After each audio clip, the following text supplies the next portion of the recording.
एक गांव था जहां रहने वाले लोगों को रात के समय एक अजीबोगरीब डर का सामना होता था। विशेष रूप से एक पुराने हावड़ी के पास जाने का मार्ग उनके लिए भयानक साबित हो रहा था। एक बार गांव का एक युवक नामक रवि ने इसे एक बार और सुनकर गांव वालों के साथ एक हावड़ी का रहस्यमय अन्वेषण करने का फैसला किया। रात के पहर में जब सब सो रहे थे, वह और उसके मित्र निशान एक बड़े हावड़ी की ओर निकले। हावड़ी की बड़ी दीवारें उनकी रोशनी को पीछे छोड़ गईं और उन्हें एक अंधेरे कर्ण के भीतर ले गईं। रवि का मित्र डर के मारे पीछे हट गया, लेकिन रवि ने अपने नवाबी से हावड़ी के अंदर की खोज शुरू की।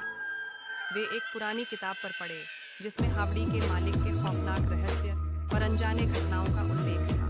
एक अचानक साया उनकी ओर आया और दीवार से एक छिद्र से गुजरते हुए एक बड़ी और अंधेरी कमरे में पहुंचे। वहां वे एक अंधेरे साए के साथ अजीब अनुभवों का सामना करने लगे। डर और उत्साह से भरा, रवि और निशान अब हावड़ी के रहस्य को सुलझाने के लिए पूरी तरह से अनुभवी थे। लेकिन वे जल्दी ही समझ गए कि हावड़ी वास्तव में डरावनी थी। जब रात बढ़ती गई तो वे अपने जानलेवा सायाने का सामना करने लगे। अंत में रवि और निशान ने अपने बचाव के लिए हावड़ी से भागते हुए बाहर आ गए। उन्होंने समझा कि कुछ रहस्य खुले रहने चाहिए, लेकिन कभी-कभी वे बेहद अजीब और खतरनाक होते हैं। एक छोटे से गांव में जहां रहने वाले लोगों को रात के समय एक अजीबोगरीब डर का सामना होता था। उन्हें लगता था कि एक पुराने हावड़ी में कुछ खास बुरा होता है और इसीलिए वहां किसी को भी जाने की हिम्मत नहीं होती थी। एक रात गांव का एक बहादुर युवक नामक रवि ने इसे एक बार और सुनकर गांव वालों के साथ हावड़ी का अन्वेषण करने का फैसला किया। उसका एक अच्छा दोस्त निशान भी उसके साथ था। रात के पहर में जब सब सो रहे थे, वे दोनों हावड़ी की ओर निकले। हावड़ी की बड़ी दीवारें उनकी रोशनी को पीछे छोड़ गईं और उन्हें एक अंधेरे करण के भीतर ले गईं।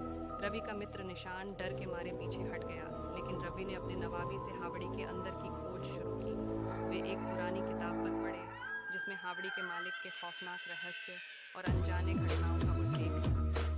एक अचानक साया उनकी ओर आया और दीवार से एक छिद्र से गुजरते हुए एक बड़ी और अंधेरी कमरे में पहुंचे। वहां वे एक अंधेरे साए के साथ अजीब अनुभवों का सामना करने लगे। डर और उत्साह से भरा, रवि और निशान अब हावड़ी के रहस्य को सुलझाने के लिए पूरी तरह से अनुभवी थे। लेकिन वे जल्दी ही समझ गए कि हावड़ी वास्तव में डरावनी थी। जैसे ही रात बढ़ती गई तो वे अपने जानलेवा सायाने का सामना